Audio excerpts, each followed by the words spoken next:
Hello everyone, I am Tacet, and today I will be going over the Tiger Burning Bright event.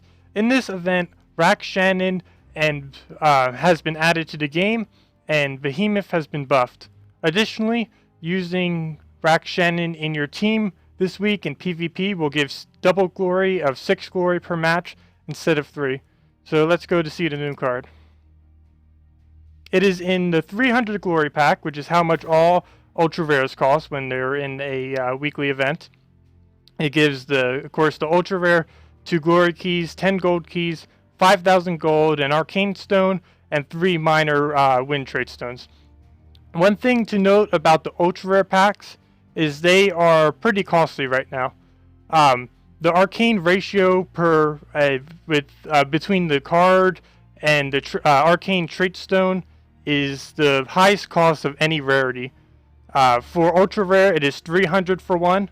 For an epic, it's 200 for each arcane trait stone, plus you get an epic. And for legendary, it's 250 for each arcane trait stone, plus you get a legend. All the other 2 packs also give 1 more minor trait stone. So I would only advise getting 1 of this pack, as well as any other ultra rares in the future. But let's get over to looking at the card.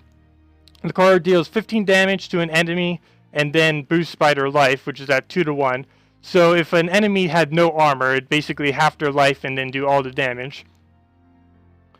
It takes 11 mana. You notice I still only have 1. There's really no point in getting more than that. As far as the traits aren't the best, but it does work decently. It's kind of unique. Fast gives it to 50% mana, which will only be 5 mana. The fast trait rounds down for some reason, so it isn't really too effective of a trait. Then there's immunity to silence, so it'll be able to keep casting its spell. And it also has stealthy, which isn't too good of a trait because it only blocks just targetable spells. Full AoE spells and things that target multiple targets will still hit even though it has stealthy. So definitely not the best of traits. Let's get over to builds with this card now. There aren't too many really good builds.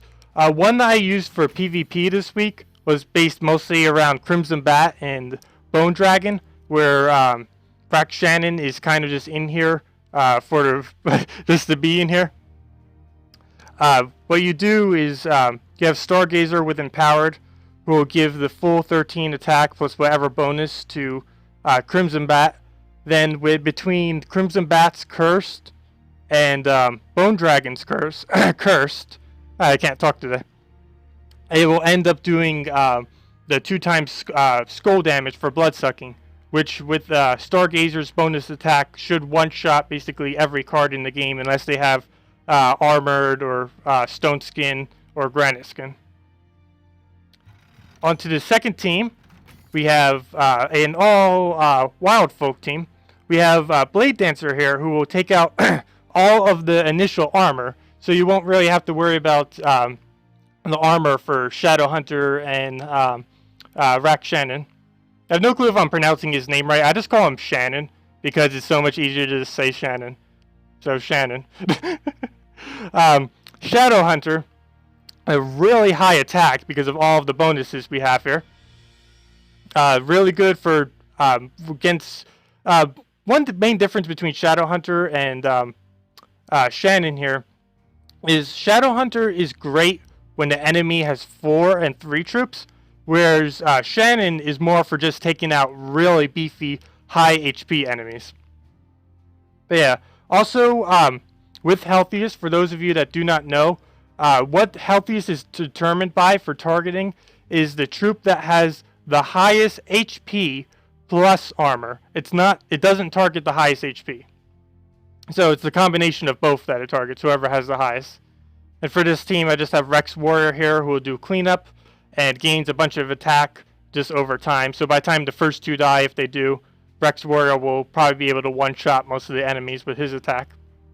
So it's a pretty fun team to use. Not the most effective, but it's kind of cool. And for the last build I have here is more for a beginner build. Something interesting, though, about this is all 3 of them do have Stealthy, And while that would take a ridiculous amount of trading to actually get, you see I don't even have a single one here, it would be pretty good to have. Another great combination here is you have Shannon here, who will be doing a bunch of damage initially, and then you have Raven, who will be able to single target the rest of that out. Also, I'd like to go over the troops here that are for brown-yellow that I would advise leveling up. There's quite a bit of discussion for people that don't have enough trait stones on whether they should go with Gorgotha or the Great Maw. I personally went with Gorgotha first, mostly because of Granite Skin. Well, anyone leveling up Gorgotha is going to go for Granite. He's doing it because of Granite Skin. It's the only troop in the game that has over 50% skull reduction, and it is an extreme hard counter to it. The better part about Great Maw is, of course, its hunger. 50% chance to devour an enemy is quite possibly the strongest legendary trait in the game. It's even more powerful than Archer's instant kill, because the Great Maw will actually gain all the attack, armor, and HP remaining once hunger triggers the devour. One reason why I actually prefer Gorgotha over the Great Maw for trading first is because Gorgotha is made to support teams. When you build a team with Gorgotha, you're building Gorgotha into the team rather than around it. For the Great Maw, you'll need someone to give it mana. You'll need someone to make skulls for it. So you're basically building a team around the Great Maw. So I'd rather go with the support of Gorgotha than have a extremely heavy Great Maw attacking. And of course there's Gobchomper if you have a lot of spares.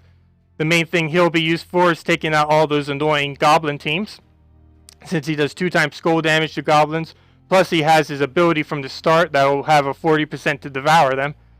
And I would actually have to say, if you're a newer player that has very few mountain trait stones, I would advise trading Dust Devil over Shannon.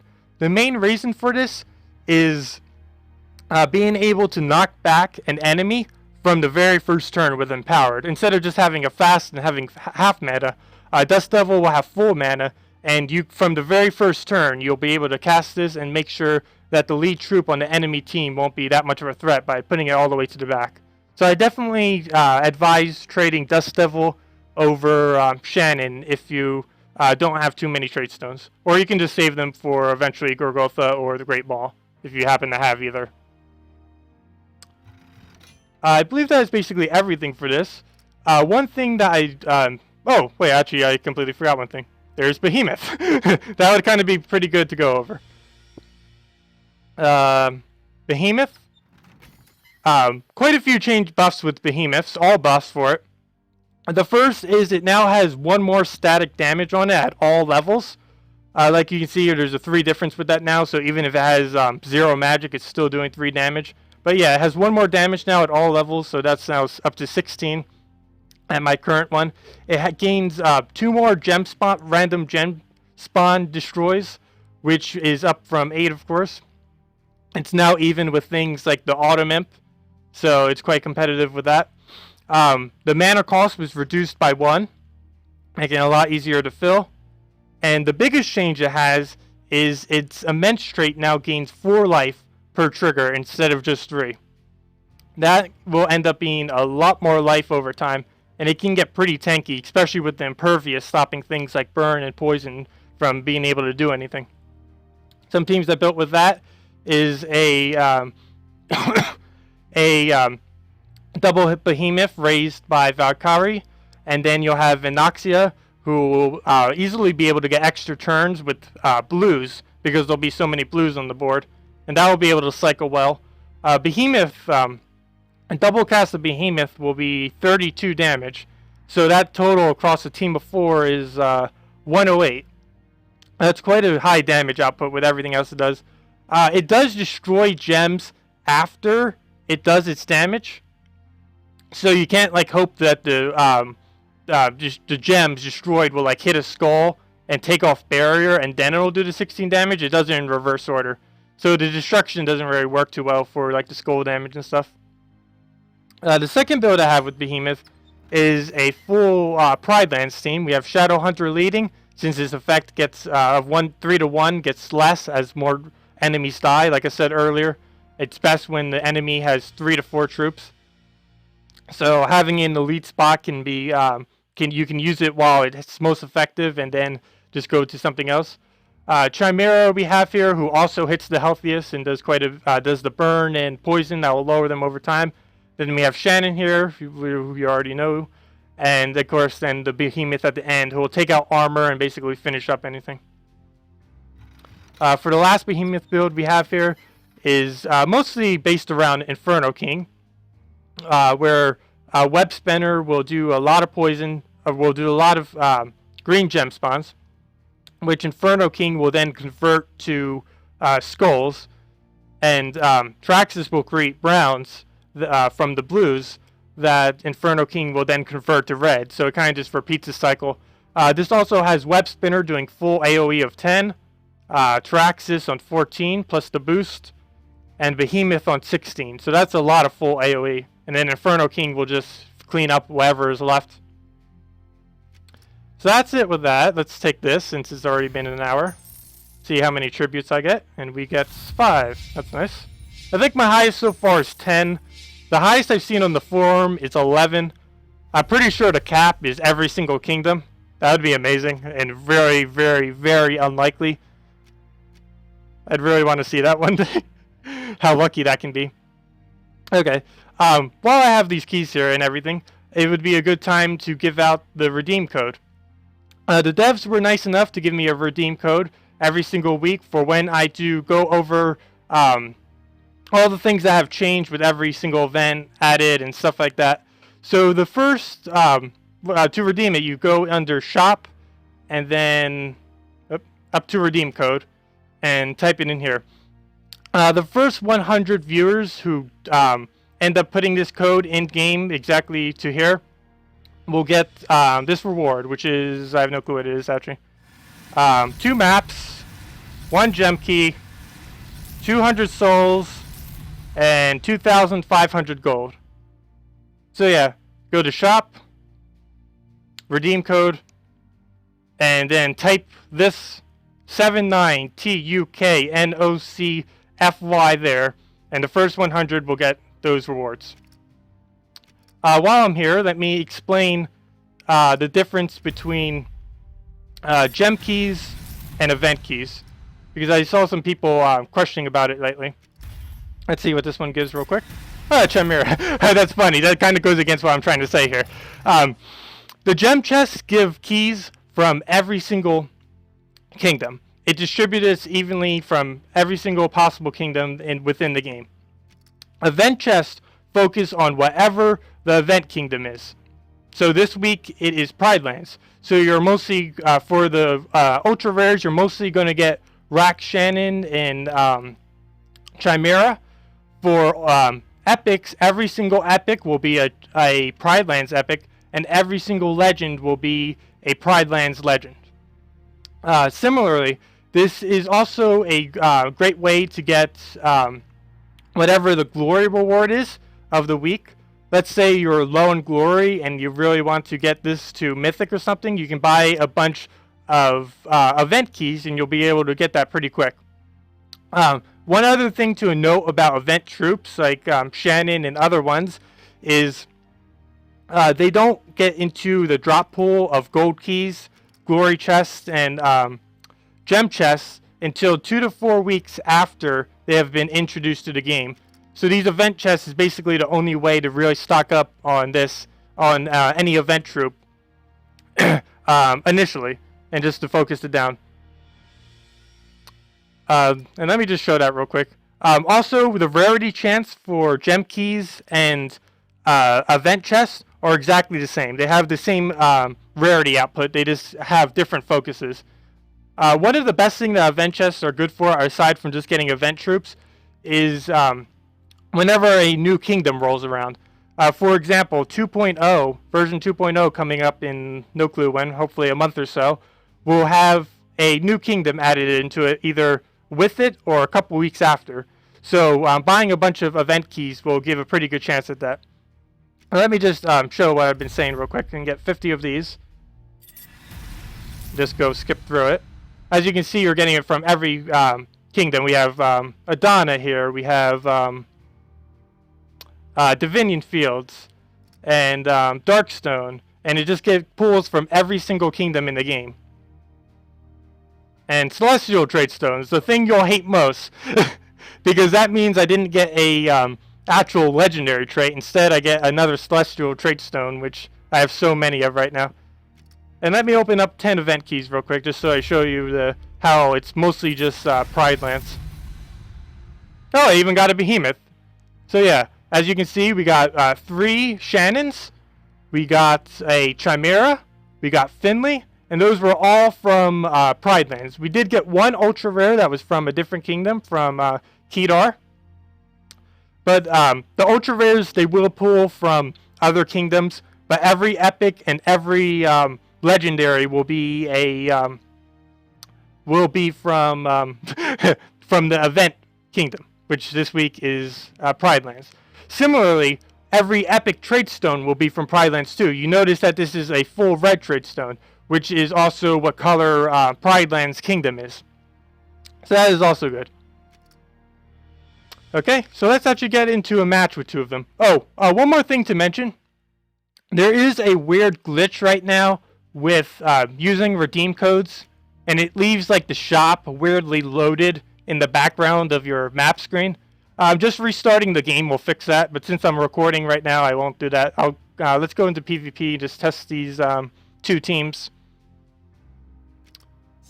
The first I'll probably test is the one with Behemoth. It'll probably go a lot quicker since the combination is actually really good. Behemoth has a lot more combos than you can with what you can do with Shannon. Oh, and it's already selected, so let's go with that. And see how this goes. I don't expect this taking too long, since about like 4 AoE shots will probably take out the entire team. I'll have to see. Yeah, somewhere around there. We can just take that as soon as it comes up.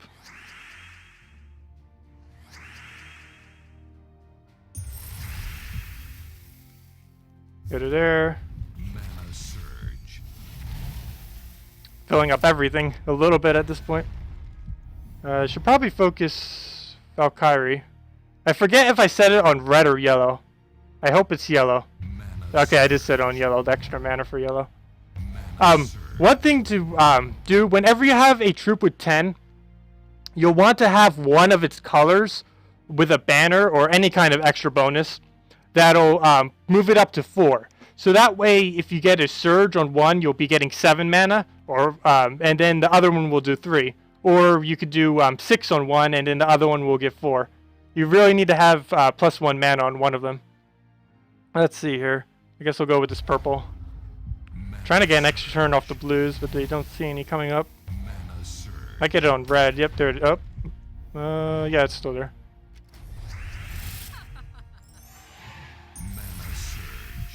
And we have Miasma there, keeps poisoning them. Unfortunately, that one has immunity to poison, but that's not too big a deal. Poison's not going to be doing too much this match. This team isn't really built around the poison.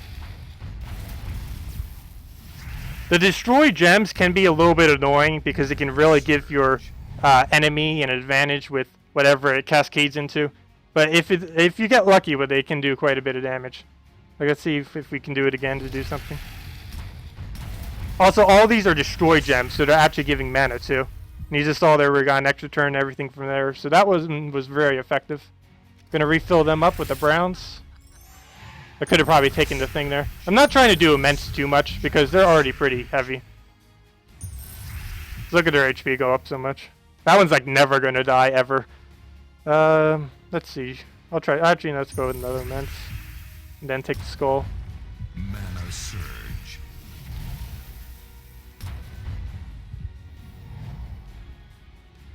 Should I? I think there's enough blue that'll trigger. It's pretty random though too, and it did not trigger. A lot of cascades though. Poison just killed that. That's nice. Bunch of skulls.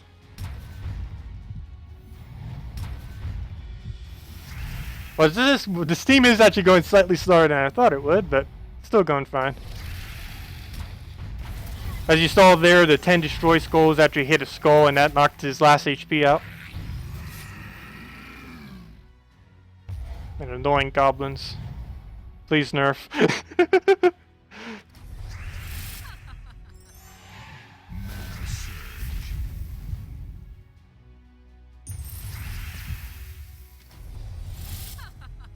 I don't know why I did that. I already have all the things, so now I'll just take it out with Behemoth. Mana surge. Oh! I actually completely forgot. There's one thing I didn't mention earlier. You may have noticed that I didn't level Shannon up one level at a time like I did earlier with the previous event. This is because someone on the forum by the name of Lya, Lyya, ended up making a complete troop list from the files, going over absolutely every single troop, all of their ascension, all of their leveling. And I'll post that in the description because it is very useful. Has everything up to date. And you should definitely check it out. So let's go into this last battle. Invade. No clue which one I'll use. I'll probably use the one with all of the attack because it's a lot funnier. Let's see. Oh, see, an unupgraded Gorgotha. Someone needs to upgrade that. Let's see.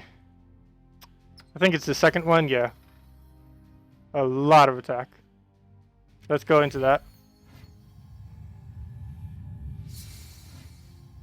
Oh, plus Blade Dancer gives +2 to all with the Siege trait. That'll be even more attack on top of it. 32!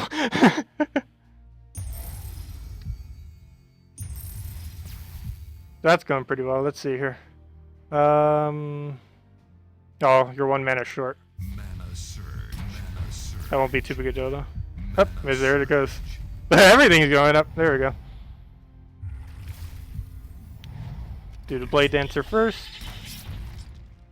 Oh, the stats are actually pretty low. Mana surge. Take you out with that. So much attack. Mana surge. The few troops that directly attack based on attack would completely destroy this team. So hard. Mana surge. Mana surge. One-shotting everything. Go with this. Hope for skull. Nope. Mana surge. Nope.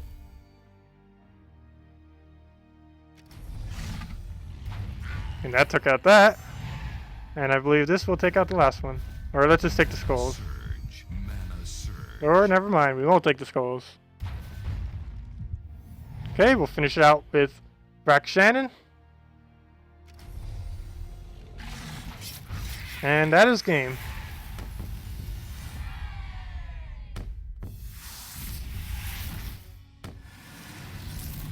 And we get a fire trace mode again. Just like last week when we got green for the event. That was funny. Also, of course, you get 6 glory every time you use Rakshanin in a team.